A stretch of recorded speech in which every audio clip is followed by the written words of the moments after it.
Что китайцу хорошо, то русскому кровь из глаз. Так можно подумать, если посмотреть на китайские сайты и приложения. Каша из иероглифов, куча кнопок и анимаций. Как в этом вообще можно ориентироваться? Легко, если вы китаец. Они чувствуют себя в этом хаосе, как рыба в воде. Почему так? Причем тут рис, рынок, Конфуций и мобильные телефоны? А главное, откуда у китайцев суперспособность свободно ориентироваться и на лаконичных европейских, и пышных азиатских сайтах? Обо всем этом в нашем ролике. Вы на канале студии 97. Поехали! Вот главная страница Яндекса. Строка поиска, пара виджетов, рекламная подборка. Все минималистично. А вот главная страница sina.com, китайского сайта с новостями, мемасиками и огромным количеством всплывающих окон. Сюда заходит около 60 миллионов человек в месяц. Смотрите, какой милый котик спрятался в этом хаосе. Вот 163.com, еще один китайский сайт. Это и почтовый сервис, и платформа для блогов, и форумы, и новости. А это Taobao, один из самых популярных онлайн-магазинов Китая. На главной нас встречает все и сразу. Акции, таймеры скидок, горящие товары, купоны, VIP-разделы. Здесь просто нет пустого пространства. Современный лаконичный дизайн появился не сразу. В 90-е и начале нулевых интернет был медленным. Страницы грузились долго, на главной показывали все и сразу. Там были свежие новости, акции, ссылки на разделы, баннеры, форумы, игры, чат. Все, что влезало, то и пихали. Ни у кого не было и мысли, что меню можно сложить в сэндвич, а часть информации убрать в подвал. Все это приходило с опытом. Годы вырвиглазного визуала воспитали в нас эстетов. Но почему у китайцев многое осталось, как было тогда? Ответ я нашел благодаря белорусскому мясокомбинату. Мы делали для него сайт. В первую очередь целились в оптовиков из Поднебесной. Пришлось погрузиться в дебри китайского веба и провести расследование, которое привело меня в Лувр. Это «Мона Лиза», одна из самых известных картин в мире. Она висит в Лувре. Вот сотворение Адама, фреска Микеланджело в Сикстинской капелле. Девочка с персиками, тайная вечеря, постоянство памяти Дали. Что их объединяет? Законы композиции. Есть ось симметрии. Она условно делит изображение на две части. Есть центральный объект. На него сразу падает наш взгляд. Все остальное — детали. На них мы смотрим потом. Посмотрели? А теперь отправимся в китайские музеи. Вот «Фея реки Ло». Работа художника Гу Кайджи, IV век. Вот приготовление шелка. А вот ночная пирушка у Хань Сидзая. Заметьте, здесь нет центральной фигуры, нет второстепенных объектов и четкой симметрии. Здесь важно все и сразу. Непривычно.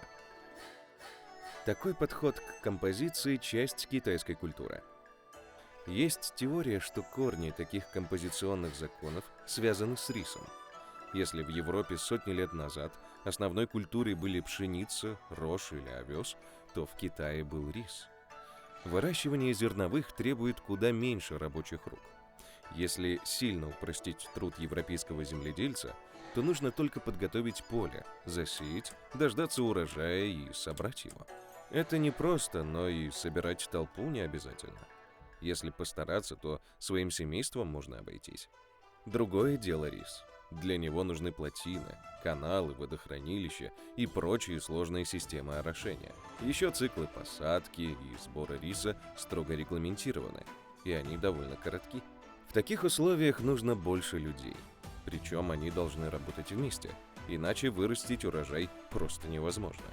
По мнению некоторых историков и антропологов, именно это стало основой китайского коллективизма. Отсюда вытекает и философия конфуцианства, с ее идеей гармонии, к которой можно прийти через строгую иерархию в обществе.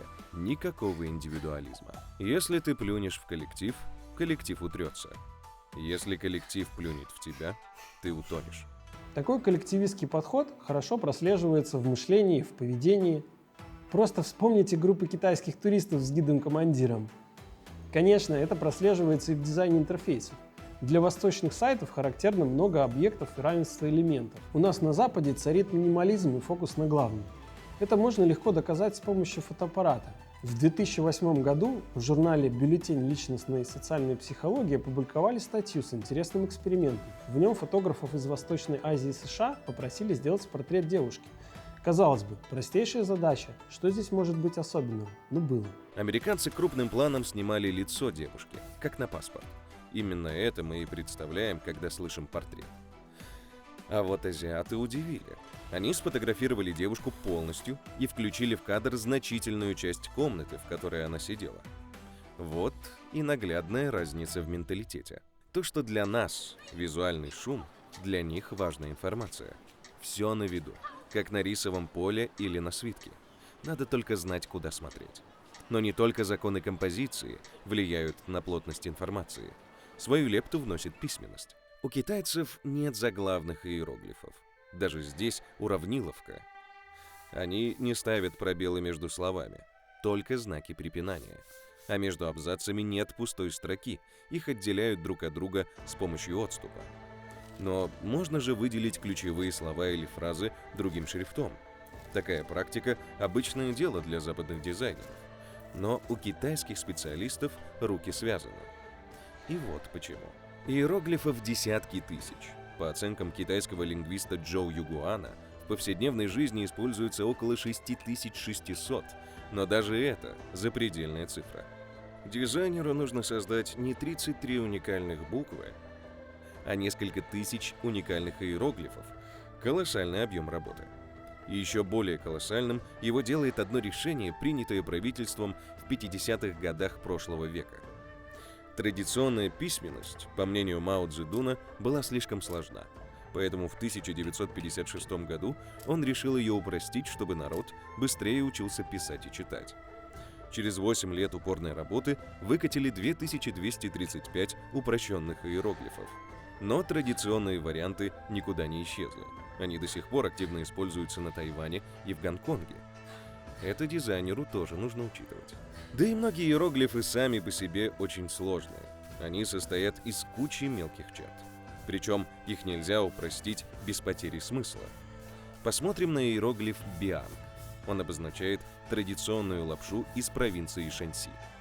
Он состоит из 57 черт. В лапше меньше лапшинок, чем этих черт в иероглифе. Короче говоря, создание шрифтов – дело дорогое, долгое и чаще всего нерентабельное. Но выбор есть. В Китае 3 основных типа шрифтов.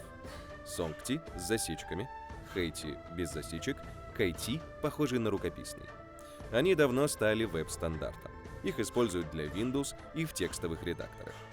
А когда хочется чего-нибудь эдакого, то шрифт создавать не обязательно. Дизайнеры выкрутились. Дизайнеры просто рисуют несколько иероглифов в авторском стиле и помещают их на картинку. На сайте китайского Burger King так сделано почти все. И подозрительно мало красного. А ведь в массовом сознании красный – главный китайский цвет. Красные вывески, красные фонарики, красные драконы, красный флаг, в конце концов. А вот сайты в этом плане недавно отошли от традиции. Еще лет 10 назад в Китае использовали цветовое кодирование рейтингов, которое для нас выглядело странно. Красный или оранжевый – это хорошо, желтый – нейтрально, а серый или черный – плохо. В интерфейсах тех лет вместо привычных нам звездочек часто встречались цветочки. Но сегодня все унифицировано. Цветового кодирования оценок обычно нет. Вместо цветочков появились привычные звездочки, как на Озоне или Wildberries. И это не единственный пример, когда общемировые тенденции побеждают. Так сегодня популярность набирает привычный нам синий цвет. Китайские бренды все чаще делают его основным. Причем не только международные, такие как Haier, но и внутренние, вроде China Mobile. А вот глубокомысленное значение цветов, рожденное в горниле тысячелетней культуры, остается скорее уделом специалистов по истории и философии. Хотя и не всегда так. Например, в приложениях для знакомств вы не встретите зеленого цвета в качестве основного. Дело в том, что есть китайское выражение «надеть зеленую шляпу». Это что-то вроде нашего «наставить рога». Причем именно мужчине. Выражение настолько в ходу, что многие бренды даже отказываются выпускать головные уборы зеленого цвета. Есть и обратные примеры. Желтый. Он считается цветом порнографии, потому что слово «желтый» звучит примерно так же, как и непристойный – хуанг. Только иероглифы разные. Тем не менее, цвет активно используют и не краснеют. А теперь откроем портал в ад. Перейдем к отзывам. Мы любим их за возможность узнать о качестве товара. Нет способа проще решить, купить или не купить. Чистый прагматизм. В Китае это работает иначе. Здесь отзывы – часть большой культуры социального доверия. Еще одна рисинка в миске коллективистского мышления и конфуцианства. Отзывы повсюду. В карточках товаров, вертикальных видео, социальных сетях. Даже B2B компании обязательно выкладывают видеоотзывы от партнеров и клиентов. Когда мы делали сайт для мясокомбината, заточенный под китайцев, прикручивали отзывы от реальных китайских покупателей. Более того, они сами охотно их присылали. Прям тратили время и записывали. Святые люди. Но апогей коллективизма и идеи «все в одном» — это китайские суперприложения. Что для нас привычно? Одно приложение, одна главная функция. Telegram для общения, YouTube для видео, онлайн-банк для платежей. Китайцы пошли дальше. Их суперапы объединяют буквально все.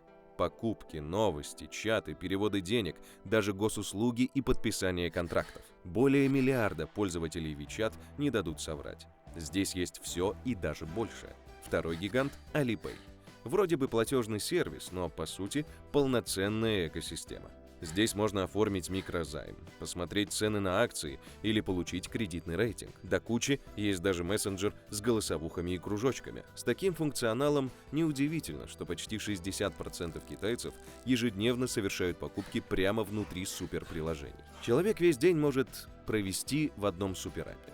Для сравнения, в Европе и США пользователи переключаются между приложениями в среднем 40-50 раз в день. Исследования McKinsey показывают, что средний пользователь в крупных городах тратит более 4 часов в день в суперприложениях вроде WeChat. Способствовал этому один интересный факт. В Китае большинство пользователей сразу перешли к смартфонам, минуя этап массового использования ПК. Более 80% владельцев смартфонов в Азии живут без стационарного ПК. По данным Статиста, к 2023 году более 99% пользователей в Китае выходили в интернет через смартфон. Это и сформировало спрос на универсальные мобильные решения. Более того, китайские регуляторы вкололи бизнесом стероиды. Они разрешили компаниям по упрощенным процедурам развивать финансовые сервисы. Строгие банковские правила, закон о защите потребителя, запрет на ростовщичество – нет, не слышали. А наши граждане не слышали про YouTube, Google, и это укрепляет наши веб-традиции. В Китае живет 1 миллиард человек, и около 750 миллионов не имеют прямого доступа к этим сервисам. Приходится ухищряться и тайно пользоваться 3 запрещенными в РФ буквами, чтобы обойти великий китайский фаервол. Его начали строить еще в 2003 году. Тогда стартовала программа «Золотой щит». Официально она была задумана для борьбы с терроризмом и экстремизмом. На практике она превратилась в одну из самых масштабных систем интернет-цензуры в мире. Великий фаервол не просто изолировал пользователей. Он создал благодатную почву для местных технологических гигантов, которые развивались без западных конкурентов. Он работает и в обратную сторону.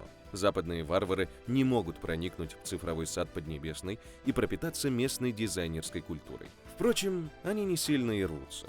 Вероятно, поэтому человеку европейской культуры так сложно ориентироваться в китайском дизайне. Ну а китайцы, перелезшие через стену, легко ориентируются в европейском дизайне и потому имеют преимущество как минимум на внутреннем рынке.